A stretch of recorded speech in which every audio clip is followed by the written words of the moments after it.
حضرت علامہ جلال الدین سیوطی رحمۃ اللہ تعالیٰ علیہ نے اپنی کتاب شرح الصدور میں ایک واقعہ لکھا ہے۔ دشمن کی فوج تعداد اور آلات حرب کے لحاظ سے لشکر اسلام سے کہیں زیادہ تھے،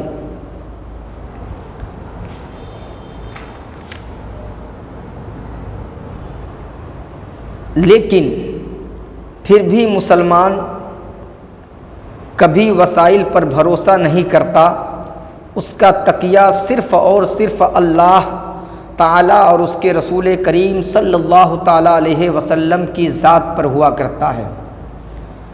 جنگ زوروں پر تھی، اگرچہ اس جنگ میں مجاہدین اسلام کو شاندار فتح نصیب حاصل ہوئی، مگر عیسائی چند مسلمان سپاہیوں کو گرفتار کر کے لے گئے۔ ان گرفتار شدگان میں 3 سگے بھائی تھے۔ ان کی اٹھتی ہوئی جوانیاں چہرے پر نور، گفتار میں بے مثالی عیاں تھی۔ انہیں عیسائی شہنشاہ ہرقل نے دربار میں پیش کیا۔ ہرقل نے کہا، تم نے ابھی تک جوانی کی بہاریں بھی نہیں دیکھی ہیں، تمہارے لیے بہتر یہی ہے کہ اسلام کو چھوڑ کر مذہب عیسائیت میں شامل ہو جاؤ۔ مجاہدین اسلام نے کوئی جواب نہیں دیا۔ دوبارہ ہرقل نے کہا، کیا تمہیں اپنی جانوں کی ترس نہیں آتا؟ اگر تم نے اسلام سے انحراف نہ کیا تو تمہاری گردنیں اڑا دی جائیں گی۔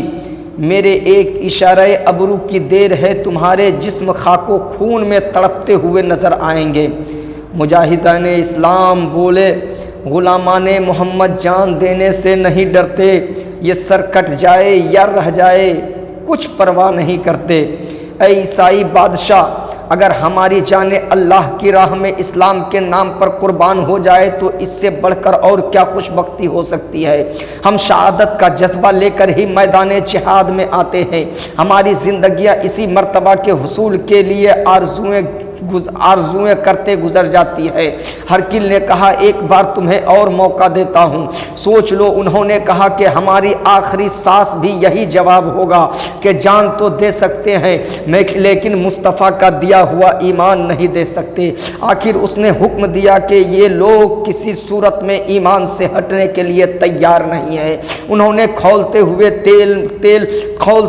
تیل میں ڈال دیا جائے۔ یہ عمل باری باری ہونا چاہیے تاکہ دوسرے کا پہلے کا حشر دیکھ لے۔ تیل کا ایک بہت بڑا کڑاہا گرم کیا گیا اور تینوں مجاہدوں کو اس کڑاہے کے قریب لایا گیا۔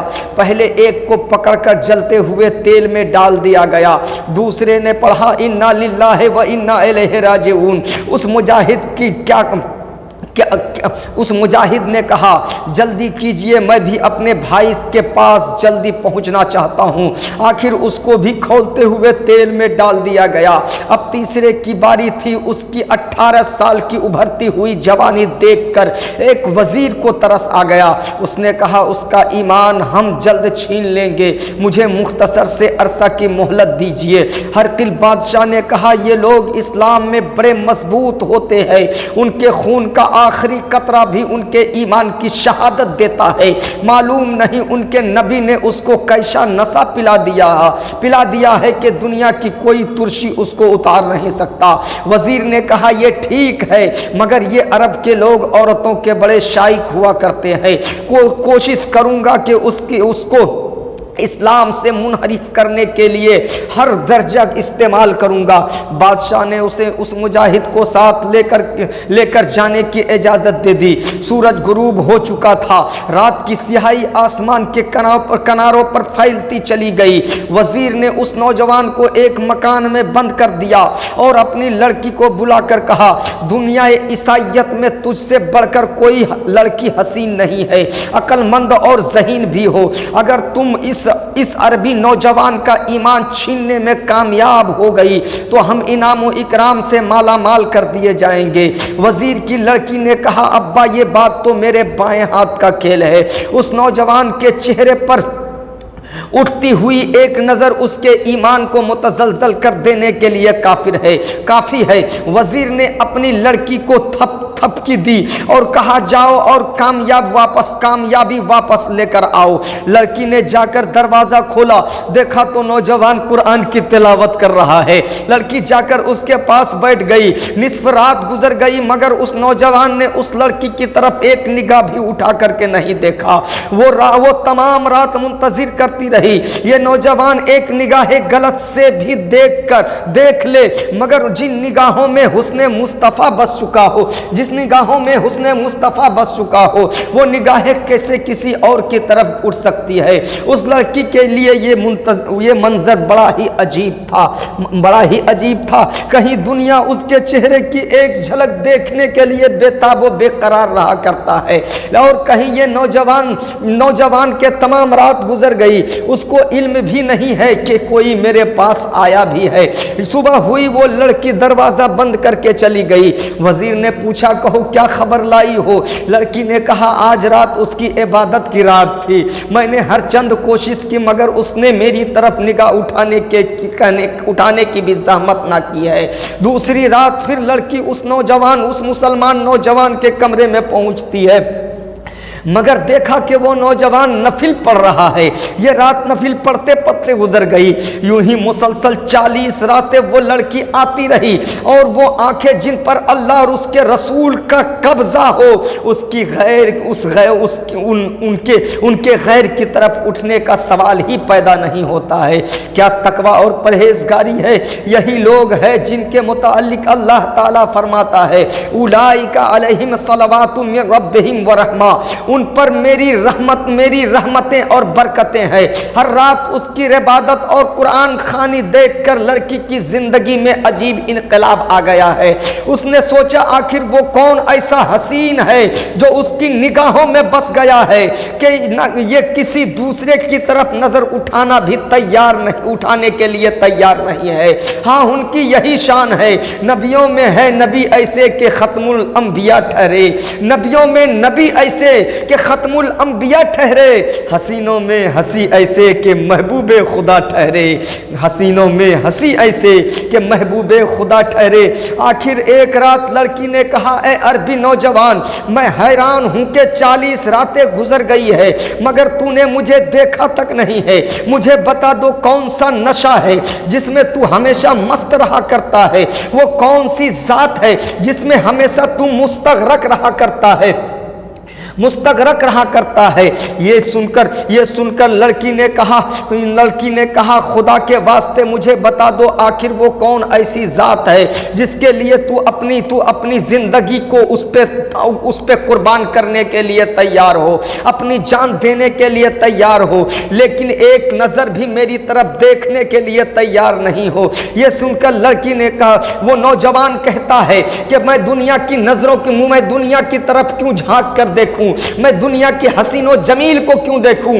अरे मुझे तो उस मुस्तफ़ा से प्यार हो गया है, मुझे तो उस नबी से प्यार हो गया है, मुझे तो उस नबी से उल्फत हो गई है जिसके सदके में अल्लाह ताला ने हसीनों को हसीन बनाया है, जिसके सदके में अल्लाह ताला ने खूबसूरती अता फरमाया है, जिनके सदके में अल्लाह ताला ने सारी कायनात को पैदा फरमाया है। मुझे उस नबी से मोहब्बत हो गई है, मुझे उस रसूल से उल्फत हो गई है। ये सुनकर लड़की ने कहा, खुदारा मुझे भी ऐसे पाक दीन में दाखिल कर लो। उस मुजाहिद ने कहा, पढ़िए, अशहदु अल्ला इलाहा इल्लल्लाह व अशहदु अन्ना मुहम्मदन अब्दुहु व रसूलुहु। कभी हमारा किरदार इतना मजबूत होता था कि उसको देखकर दुनिया की तकदीरें बदल जाया करती थी। फिर उस लड़की ने कहा, ऐ नौजवान, अब हमारा यहाँ रहना किसी तरह भी मुनासिब नहीं, तुम यहीं ठहरो, मैं अभी अस्तबल से 2 घोड़े लाती हूँ और रात में यहाँ से निकल चलते हैं। थोड़ी देर में वो वजीर दादी 2 घोड़े लेकर आ गई।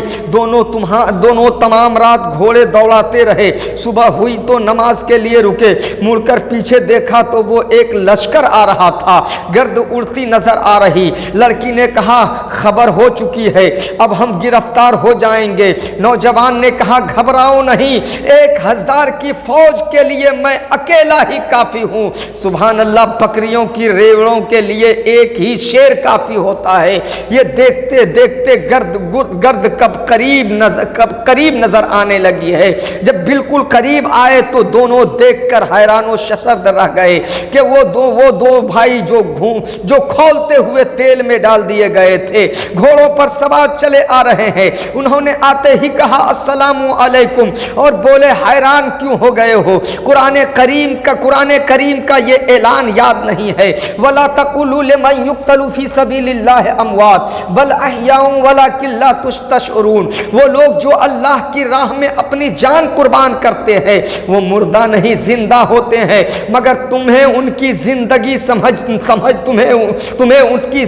तुम उनकी जिंदगी को समझ नहीं सकते। हम इसलिए आए हैं कि तुम दोनों का निकाह पढ़ा दे। हरकिल के सितमो जुल्म तुम्हें मजहब छोड़ने पर मजबूर ना कर सके। ये नतीजा हुआ कि उन्हें हमेशा की जिंदगी अता फरमा दी गई। ये इस्तकामत अलल ईमान का नतीजा है। इस्तकामत अलल ईमान का नतीजा है।